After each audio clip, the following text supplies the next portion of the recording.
Chapter 19 Magic.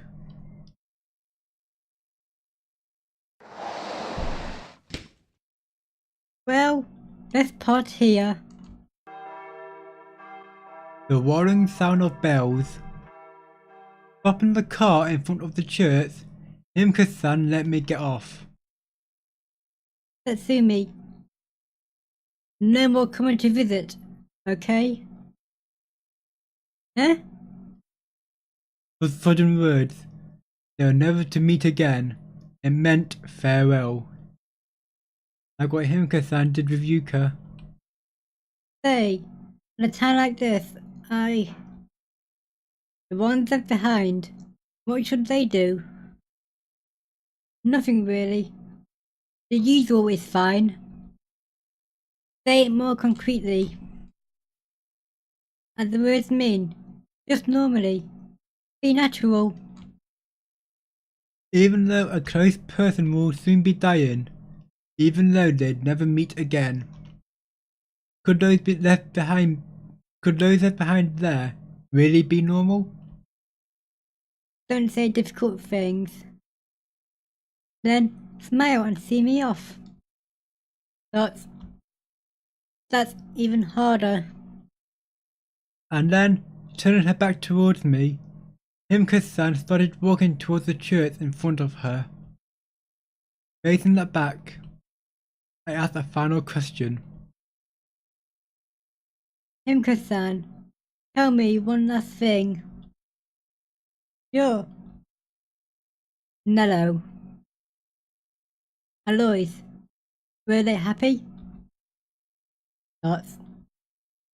At that question, Himko silently looked down. Shortly after, just briefly, she glanced at the church, and then boldly facing the sky. Which was it, I wonder? I don't really know. While speaking, she gave me a smile. Even though, very soon, she'll probably disappear from this world. In the end, she faced me with her usual smile. Well then. Farewell, Professor Cricket. And so, the friend of 40 days of one summer disappeared towards the 7th floor. Name Himiko, Princesses Himi, with a child's co. Blood type AB, age 23, Libra, female. Vinyl identification bracelet colour, white. Why am I speaking in Himiko's voice when I'm been speaking my normal voice? In the year 1999, out of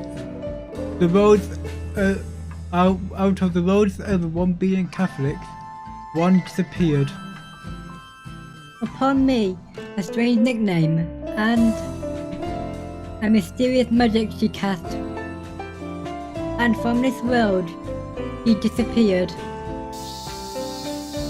The high sun when you look up, the warning sound of church bells, the endlessly continuing blue sky, the loudly crying voices of cicadas. Even though, very soon, the summer would end.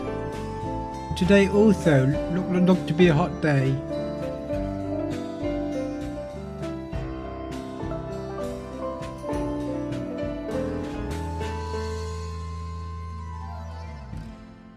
Misread as go-to-p. These are the voices which I didn't enable.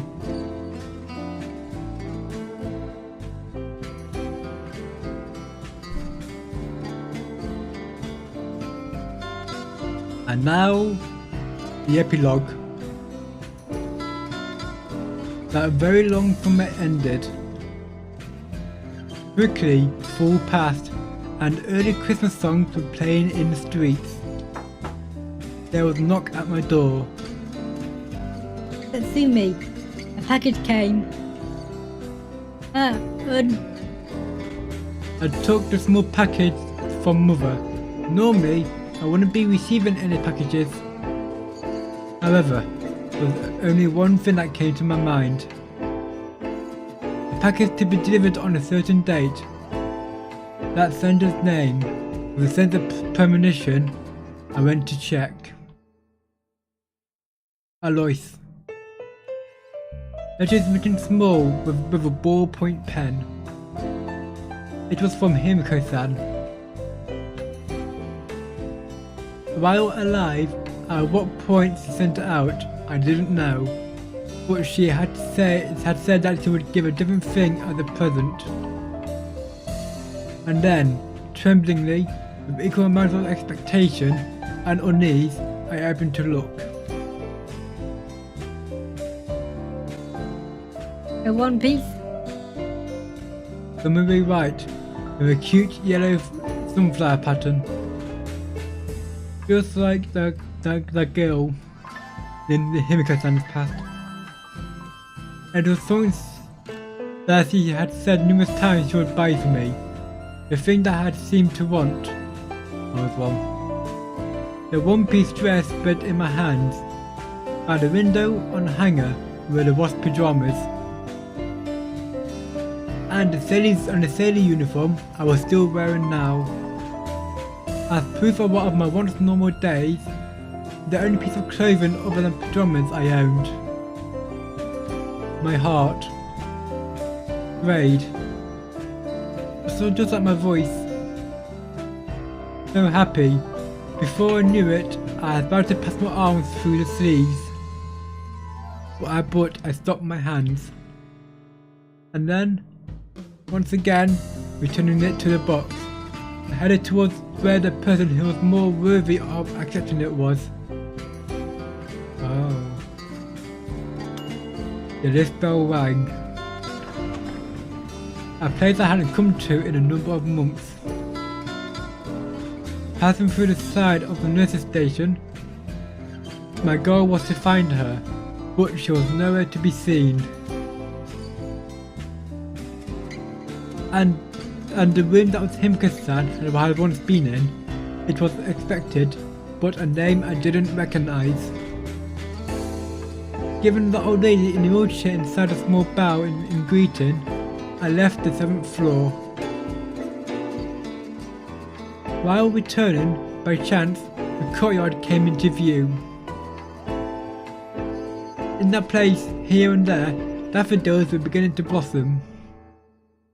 The other flower beds had been left barren in this season, and I thought their singly blooming figures were proud and beautiful. The rolling sound of bells. Visiting here was the first since Himiko-san's funeral. Then, I called to the person I had been searching for.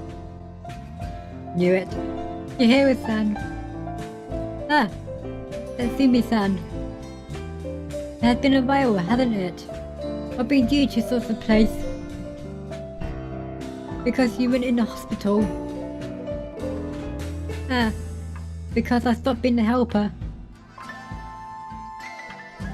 Until my feelings calm down a little, I've decided to rest. Saying that, unchanged from before, she showed me her calm face. From that expression, I thought I might not have been I felt I might not have a duty. Felt I'd been told that I didn't have to go say complaints in her place. By the way, what's wrong? Did you come here to pray? That's not it. As I spoke, I took from my tote bag the box with the clothing. A present from your Oni-san. Eh? It might be a bit small, but lots. I see. Thank you. Accepting the box, he gave that reply, but a somewhat troubled expression surfaced. Chihiro-san? I'm sorry. Truth is, I've been told by Oni-chan. What was this about? That maybe. that Simi might come and say that to me. Of course you did. Huh? And see, at that time, she said to hand this over. Atop the bed spread maps. On there were national roads, expressways, countless roads I didn't know the names of. Separate wide maps of all 47 prefectures are at a few tens of thousands to one scale, and 3,000 to one scale detailed city maps were drawn on them. Returning the One Piece, I received maps.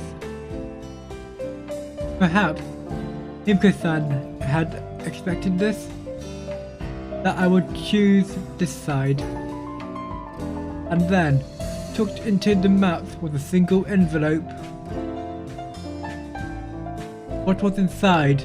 5 50,000 yen bills.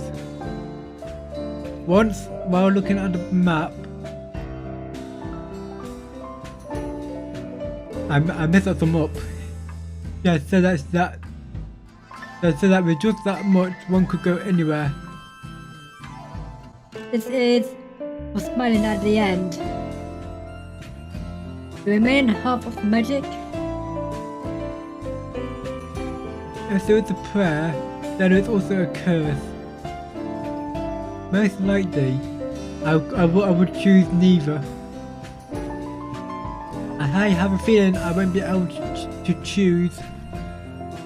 As someone like that, just what will become of me, I wonder. Even someone like me, I wonder, will I be able to smile someday? In the end, would I be able to smile?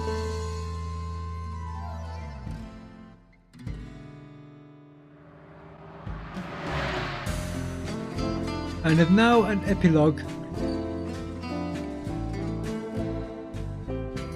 which I will do next episode. I know this one is a shorter one by about 10 or 12 minutes.